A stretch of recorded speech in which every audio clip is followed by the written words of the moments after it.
Welcome students in digital lectures of Subhas English School, subject mathematics, class 10th. Now we are going to learn graphical method. Method आ रही है वो है graphical method.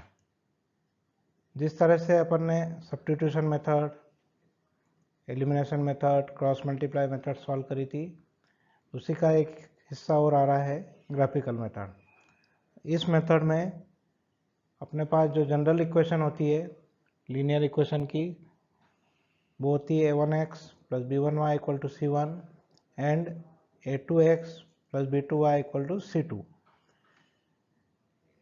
यहाँ कुछ condition आपको ध्यान में रखना पड़ेगी। First condition, if a1 by a2 not equal to b1 by b2। अगर a1 अपन a2 और b1 अपन b2 की इक्वल वैल्यू नहीं हो तो वहाँ पे जो सॉल्यूशन बनता है वो बनता है यूनिक सॉल्यूशन। और इस यूनिक सॉल्यूशन में जो ग्राफ बनेगा वो इंटरसेक्ट लाइन बनेगी। यानी पहली इक्वेशन जो दे रखी है उसकी एक लाइन बनेगी स्ट्रेट लाइन, सेकेंड इक्वेशन की दूसरी लाइन, दोनों एक दूसरे को आपस में इंटरसेक्ट करेंगे ही, तो ये यूनिक सॉल्यूशन हुआ। जो इंटरसेक्टिंग पॉइंट होता है वो होता है एक्स और वाई का आंसर। सेकेंड जो है a1 upon a2 is equal to b1 upon b2 not equal to c1 upon c2। ये केस जब लग जाता है तो इक्वेशन का नो सॉल्यूशन होगा, यानी अपन उसको सॉल्व करेंगे तो x और y जो वेरिएबल है उनका कोई आंसर नहीं आएगा।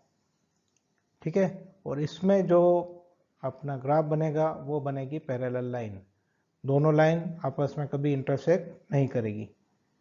थर्ड जो कंडीशन है अपनी, if a1 upon a2 equal to b1 upon b2 equal to c1 upon c2। ये जो सॉल्यूशन है ये होता है इनफाइनाइट मेनी सॉल्यूशन। इस टाइप के सॉल्यूशन में जो ग्राफ बनेगा वो कोइंसिडेंस लाइन बनेगी, मीन्स एक ही लाइन के ऊपर दूसरी लाइन। जहाँ अपन एक लाइन बनाते हैं एक इक्वेशन की, उसी के ऊपर दूसरी लाइन बनेगी, यानी दोनों जो कोऑर्डिनेट पेयर फर्स्ट इक्वेशन और सेकेंड इक्वेशन के दोनों कोऑर्डिनेट सेम होंगे, और सेम होंगे तो एक ही लाइन के ऊपर दूसरी लाइन बनेगी। ठीक है। अब इसको एग्जाम्पल से अपन सॉल्व करते हैं। Example x plus 3y equal to 6 and 2x minus 3y equal to 12। अब जिस तरह से 9th में अपन ने ग्राफिक क्वेश्चन सॉल्व करे थे उसी टाइप से यहाँ पे भी अलग अलग इक्वेशन को लेके सॉल्यूशन करना है और उनके कम से कम 3 कोऑर्डिनेट पॉइंट फाइंड करना है। तो अपन इक्वेशन फर्स्ट ले लेते हैं, उससे अपन x की वैल्यू निकालते हैं। इक्वेशन फर्स्ट है अपनी x plus 3y equal to 6, तो 3y को RHS में भेजा अपन ने तो साइन चेंज होगा, x is equal to 6 minus 3y। इस इक्वेशन को नंबर 3 नंबर दे दीजिए। अब यहाँ y की वैल्यू अपन पुट करते हैं जो भी आपकी मर्जी हो, 0 1 2 -1 0 1, जो भी आप पुट करना चाहे पुट कर सकते हैं। अपन पुट करते हैं y इक्वल टू 0। जब y इक्वल टू 0 पुट करके इसको सॉल्व करते हैं तो x is equal to 6 minus 3 into 0 that is equal to x is equal to 6। ठीक है। ये पहला कोऑर्डिनेट आ गया। जब अपन ने x की वैल्यू 6 पुट करी तो y की value 0। Next put y equal to 1। अब इस इक्वेशन में y की वैल्यू 1 पुट करने पे जो सॉल्यूशन बनेगा वो x is equal to 3। Next अपन पुट कर रहे हैं y इक्वल टू 2। ये सभी इक्वेशन थर्ड में ही पुट करना है। अब यहाँ पुट करने पे x is equal to 6 minus 3 into 2 that is equal to x is equal to 0। अब ये जो तीनों पॉइंट आ गए इसकी एक टेबल बनाने में, x और y दोनों के कोऑर्डिनेट लिख लिए। y की वैल्यू अपन ने 0 पुट करी थी, x की 6 आ गई। y की वैल्यू 1 पुट करी थी, x की 3 आ गई थी, और y की 2 पुट करने पे x की 0 वैल्यू आ गई। तो ये फर्स्ट इक्वेशन सॉल्व हो गई। इसी तरह इक्वेशन नंबर सेकेंड से यही वैल्यू अपन फाइंड करेंगे 3 कोऑर्डिनेट। तो इक्वेशन सेकंड अपन ने ली 2x minus 3y equal to 12, y को RHS में शिफ्ट करने पे आ गया अपना 2x is equal to 12 plus 3y, that is equal to 12 plus 3y upon 2। ये जो इक्वेशन नंबर 4 आई है, इसमें y की वैल्यू वही पुट करना है जो अपन ने फर्स्ट इक्वेशन में पुट करी थी। तो अपन पुट कर रहे हैं y इक्वल टू 0, ये सभी काय में पुट करना है, इक्वेशन नंबर 4 में। Put y equal to 0 in equation 4, we get x is equal to 12 plus 3 into 0 upon 2, that is equal to 12 by 2, or that is equal to x equal to 6.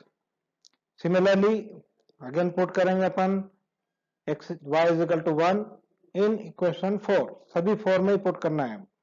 इसको solve करने पे x की value आ गई 7.5।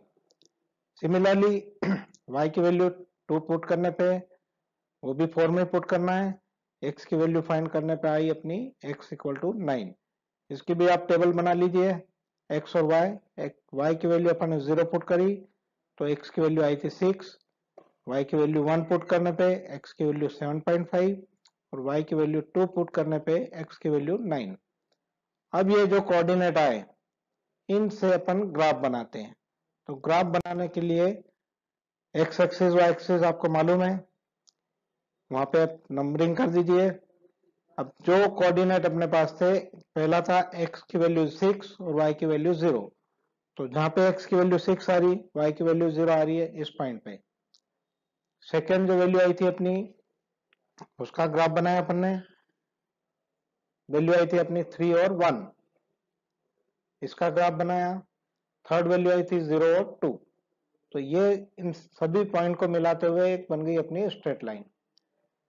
इस पे जो अपनी equation थी x plus 3y equal to 6, वो शो करना है।